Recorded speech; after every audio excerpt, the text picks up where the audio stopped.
Welcome to the explainer. Okay, if you're studying calculus or, even pre-calc, you definitely know that moment of sheer panic when you stare at a massive list of trigonometric identities.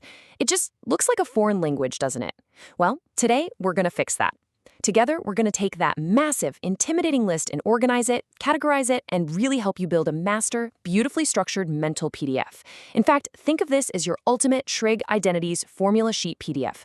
All identities neatly organized right inside your brain. By the end of this, what looks like total chaos is going to become a neatly filed toolkit. It's a totally valid question, right? How on earth do you memorize 21 plus complex mathematical formulas without completely losing your mind? Rote memorization, staring at a stack of flashcards until your eyes cross, or sweating profusely over a blank exam paper just hoping a formula magically appears? No way. The secret here isn't memorization, it's structural chunking. When you face an overwhelming calculus integral that requires a trig substitution, you don't need panic, you need categories. So we're going to take these 21 crucial identities and group them into really logical, interconnected blocks. Okay, let's dive right into this. Before we even hit the formulas, let's just remember what we're actually looking at. A trigonometric identity is simply an equation involving trig functions that acts as a universal mathematical truth for all possible angles. These aren't just random letters and symbols thrown together to make your life difficult. They are ironclad rules of geometry translated into algebra. Basically, they're tools. And just like a mechanic knows exactly which wrench to grab, you're going to know exactly which identity to use. So here's our roadmap for today. Number 1, foundations. Number 2, the core Pythagorean identities.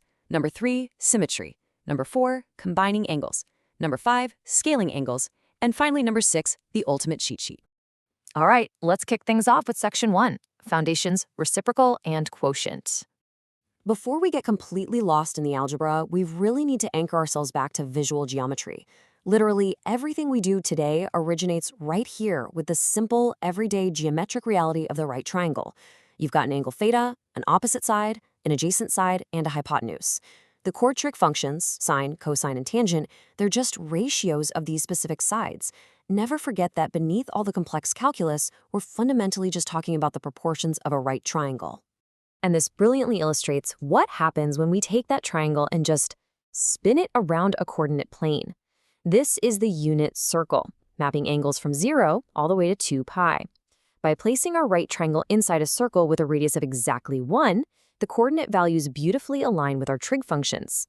It basically allows us to quickly find exact values. For example, we can instantly see that the sine of 3 pi over 4 gives us a positive y value of 1 over the square root of 2.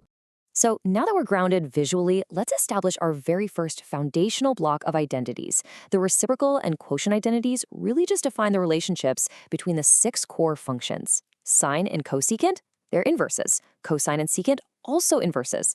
And this is incredibly important. Tangent is just sine divided by cosine, while cotangent is cosine divided by sine. You really don't have to memorize these as separate, disconnected rules. They're simply alternative ways to express the exact same triangle ratios. Moving right along to section 2, the core Pythagorean identities. Now, this is where the math starts beautifully building on itself. So the absolute crucial point here is you literally only need to memorize the first equation. Sine squared theta plus cosine squared theta equals 1. That's just the Pythagorean theorem, a squared plus b squared equals c squared, applied directly to our unit circle triangle. But here's the magic trick.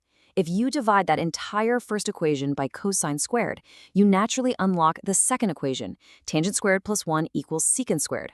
Divide the first equation by sine squared, and boom, you instantly get the third one. Cotangent squared plus 1 equals cosecant squared. Seriously, one formula unlocks all three. Okay, section 3, symmetry, even and on. This block is all about the behavior of negative angles. When you plug a negative angle into a trig function, like spinning clockwise around our unit circle instead of counterclockwise, how does the function actually react? Well, there's a surprisingly simple pattern. Cosine is what we call an even function, meaning it acts kind of like a sponge and completely absorbs the negative sign. Cosine of negative theta is exactly the same as the cosine of positive theta. Sine, on the other hand, is an odd function. It pushes that negative sign right out to the front. Sine of negative theta equals negative sine of theta. And tangent? It behaves exactly like sine. Simple, clean, and perfectly symmetric. On to section 4, combining sum and difference. So what actually happens when you want to calculate the sine or cosine of two entirely different angles added or subtracted together? Let's just call them alpha and beta. Now, what's really interesting here is the distinct rhythm between how sine behaves and how cosine behaves. Look really closely at the functions. When combining angles for sine, the functions alternate: sine, cosine, then cosine sine. And the math sign in the middle, it perfectly matches your starting sine. But for cosine, the functions group up: cosine, cosine, then sine, sine. And critically, the math sign in the middle flips. The cosine of alpha plus beta actually requires subtraction in the formula. Catching those subtle sign flips? That's exactly how you ace your calculus exams. Now, if you're sitting there wondering if these sum and difference formulas are just some sort of black magic, I promise they aren't. They are pure logical deductions derived directly from the unit circle. As outlined in the open textbook store proof, if you plot two angles on a circle, form a triangle, and rotate that triangle so one side lies flat on the x-axis, the distances between the points remain identical. By simply applying the basic algebraic distance formula to those identical segments, all the complex sines and cosines just naturally fall out into the difference formula. It's literally just geometry in disguise. Let's move to section 5, scaling, double and half angles. Notice how this builds completely on what we just looked at. These double angle formulas might look brand new, but actually, they really aren't. Think about it. If you want to find the sine of 2 theta, just use the sum formula, but make alpha and beta the exact same angle, sine of theta plus theta. It logically simplifies straight down to 2 sine theta cosine theta. The exact same logic goes for the cosine of 2 theta, giving us cosine squared minus sine squared. It is all incredibly connected. And finally, we have the half angle or power reducing formulas. Honestly, if you're integrating a squared trig function in calc, you're going to use these constantly. These half angle formulas can definitely look intense, but please do not let them intimidate you. These are just algebraic rearrangements of the double angle cosine identity we literally just discussed. Move a 1 over, divide by 2, and suddenly you have successfully downgraded a super difficult squared function into a clean, simple, single power cosine function. Which brings us to our final section, number 6, the ultimate cheat sheet. We made it to the finale. You've seen all the building blocks, and now it's time to lock this fully categorized structure right into your memory. You have just processed 21 mathematical identities, but because you didn't look at them as a giant chaotic list, you don't have 21 random facts just floating around in your head. You have 5 clean logical categories: foundations, Pythagorean, symmetry, combining, and scaling. You've successfully downloaded a neatly organized mental PDF. You now essentially have a complete Trig Identities formula sheet PDF, all identities neatly organized by using the incredible power of structural chunking. Understanding how these formulas essentially breathe, how they interact, and how they all derive from just a simple unit circle, honestly, it gives you an absolute superpower in mathematics.